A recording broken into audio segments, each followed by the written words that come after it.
Maharashtra HSC chemistry exam. सच कहूं तो ये नाम सुनते ही ना कई स्टूडेंट्स के पसीने छूट जाते हैं, एक डर सा बैठ जाता है मन में। पर क्या हो अगर मैं कहूं कि इस मुश्किल से लगने वाले कोड को क्रैक करने का, मतलब इसमें टॉप करने का एक सीक्रेट ब्लूप्रिंट है। चलिए आज इसी एग्जाम की हर परत को एक एक करके खोलते हैं। तो सबसे पहले इस चैलेंज को ना जरा और करीब से समझते हैं। देखिए, ये सिर्फ एक एग्जाम नहीं है, ये एक तरह का बड़ा खेल है जिसमें एक तरफ है बहुत बड़ा सिलेबस, दूसरी तरफ तेजी से घटता हुआ टाइम और ऊपर से प्रेशर तो है ही। और यहीं पे उठता है सबसे बड़ा सवाल कि आखिर केमिस्ट्री के 16 के 16 चैप्टर्स को सिर्फ 3 घंटे के एक पेपर में कैसे जीता जा सकता है। कैसे? ये सवाल हर स्टूडेंट के दिमाग में घूम रहा होगा और आज हम इसी का जवाब ढूंढेंगे एक सॉलिड स्ट्रैटेजी के साथ।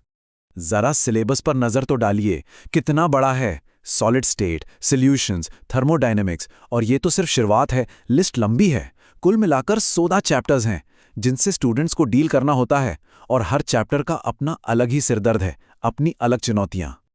और मामला सिर्फ चैप्टर्स की गिनती का नहीं है। असल मुश्किल तो यह है कि ये एग्जाम ना एक डबल चैलेंज लेकर आता है। एक तरफ तो है दिमाग घुमा देने वाले न्यूमेरिकल्स, मतलब क्वांटिटेटिव प्रॉब्लम्स, और दूसरी तरफ है ऑर्गेनिक केमिस्ट्री, जिसके मल्टी स्टेप रिएक्शन मैकेनिज्म्स को समझने में ही हालत खराब हो जाती है। मतलब दोनों में मास्टर होना पड़ेगा। ओके, तो अब जब प्रॉब्लम की गहराई समझ आ गई है तो चलिए अब सॉल्यूशन पर फोकस करते हैं।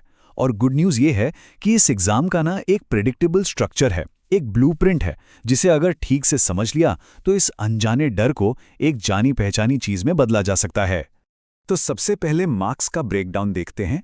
टोटल है 100 मार्क्स। इसमें से 70 मार्क्स का है थ्योरी पेपर और बाकी 30 मार्क्स है प्रैक्टिकल या इंटरनल असेसमेंट के। इसका मतलब साफ है, अच्छा स्कोर लाना है तो सिर्फ थ्योरी रटने से काम नहीं चलेगा, प्रैक्टिकल्स पर भी बराबर ध्यान देना होगा। अब आते हैं 70 नंबर वाले थ्योरी पेपर पर। इसका स्ट्रक्चर तो और भी इंटरेस्टिंग है। पेपर को 4 सेक्शंस में बांटा गया है, ए, बी, सी और डी।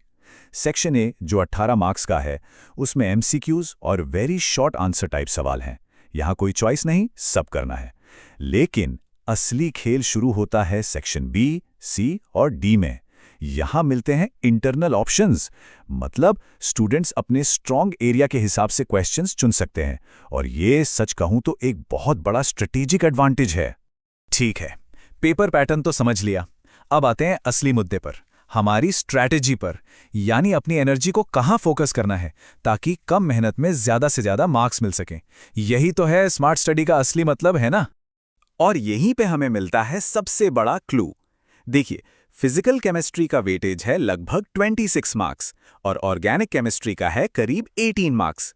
मतलब साफ है कि ये दोनों यूनिट्स मिलकर ही पेपर का एक बहुत बड़ा हिस्सा कवर कर लेती है। तो जाहिर सी बात है, सबसे ज्यादा एनर्जी यहीं लगानी है। तो सबसे जरूरी बात, कुछ चैप्टर्स हैं जो दूसरों से कहीं ज्यादा मार्क्स दिलाते हैं, जैसे कि chemical thermodynamics, P block elements और एल्डिहाइड्स, कीटोन्स और कार्बोक्सिलिक एसिड्स। ये तीनों ही 6-6 मार्क्स के हैं, तो कोई शक नहीं कि स्टडी लिस्ट में ये चैप्टर्स टॉप पर होने चाहिए।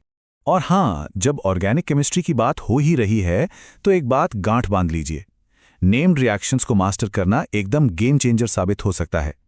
एल्डोल कंडेंसेशन हो, वुड्स रिएक्शन हो, इनके लिए छोटे छोटे फ्लैश कार्ड्स बना लेना एक शानदार तरीका है। एक तरफ रिएक्शन का नाम और दूसरी तरफ उसके रिएक्टेंट्स, रिएजेंट्स और प्रोडक्ट्स, एकदम क्रिस्टल क्लियर। अच्छा, ये जानना तो बहुत ज़रूरी है कि क्या पढ़ना है, पर उतना ही ज़रूरी ये भी जानना है कि उसे लिखना कैसे है। तो चलिए अब देखते हैं कि एक असल एग्जाम क्वेश्चन के जवाब में एक परफेक्ट आंसर, एक टॉपर का आंसर कैसा दिखता है। ये देखिए, ये 2023 के एचएससी बोर्ड पेपर का एक असली सवाल है। इसमें एल्डोल कंडेंसेशन को एक्सप्लेन करने के लिए कहा गया है।